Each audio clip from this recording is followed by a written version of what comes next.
என்னுடைய பெயர் ரஞ்சித் குமார். நான் மருத்துவ உளவியல் நிபுணர். தற்போது ஒரு குடிபோதை மறுவாழ்வு மையத்தில் மனநல ஆலோசகராக பணி செஞ்சுட்டு வரேன். இந்த காணொளி வாயிலாக நீங்கள் மது போதை எடுப்பதனால் உங்களுடைய மூளையில் ஏற்படக்கூடிய ரசாயன மாற்றங்கள் அதைத்தான் பார்க்க போறோம். பொதுவாக ஆல்கஹால் எடுக்கும் போது அந்த ஆல்கஹால் முதல்ல நம்ம ரத்தத்துல போய் கலக்குது. அப்படி ரத்தத்துல போய் கலக்கும் போது நம்ம உடம்புல இருக்கக்கூடிய பெருவாரியான நல்ல ரத்தம் அசுத்தமான ரத்தமா மாறிடுது. அந்த அசுத்தமான ரத்தம் தான் எல்லா உடல் உறுப்புகளுக்கும் போகுது. அப்படி எல்லா உடல் உறுப்புகளுக்கும் போகும்போது சராசரியாக எல்லா உடல் உறுப்புகளுமே பாதிப்புக்கு உள்ளாகுது அப்படின்னு சொல்றாங்க.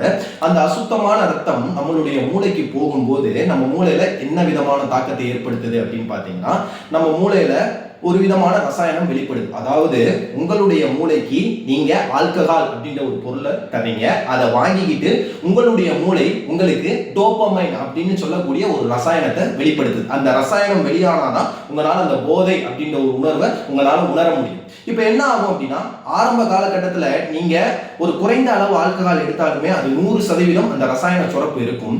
அதுவே ஒரு 6 மாசம் 1 வருஷம் கழிச்சு எடுக்கும் போது தொடர்ந்து செஞ்சுக்கிட்டே இருக்கும்போது 100% ரசாயன சுரப்பு 80% மாறும். அதுவே 2 வருஷம் 3 வருஷம் நீங்க தொடர்ந்து செய்யும் போது 80% ரசாயன சுரப்பு 60% மாறும். அதவே ஒரு 5 வருஷம் 6 வருஷம் நீங்க தொடர்ந்து செஞ்சுக்கிட்டே இருக்கும்போது 60% 40 ஆகும். ஒரு 10 வருஷம் நெருக்கி வரும்போது 40ன்றது 20 ஆகும். அதுக்கப்புறம் நீங்க ஒரு 10-15 வருஷம் நெருக்கி வரும்போது 20ன்றது 10% ஆகும். இப்ப இந்த ரசாயன சுரப்பு கம்மியாக நமக்கு போதை அப்படின்ற ஒரு உணர்வு பத்தாம போயிடும். அப்ப நம்மளுடைய மனநிலை எப்படி இருக்கும் அப்படின்னா, எனக்கு போதை பத்தல, எனக்கு எவ்வளவு எடுத்தாலும் பத்தல அப்படின்ற ஒரு மனநிலைக்கு வந்துருவேன்.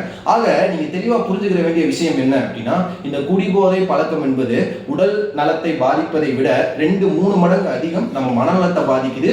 மூளையில ஏகப்பெரிய மாற்றத்தை, அதாவது ஆகப்பெரிய சீர்கேடை ஏற்படுத்துது. இந்த ரசாயன மாற்றம் ஏற்பட்டு போச்சு அப்படின்னா ஒருவரால் அவருடைய உணர்ச்சிகளை கட்டுப்படுத்த முடியாது.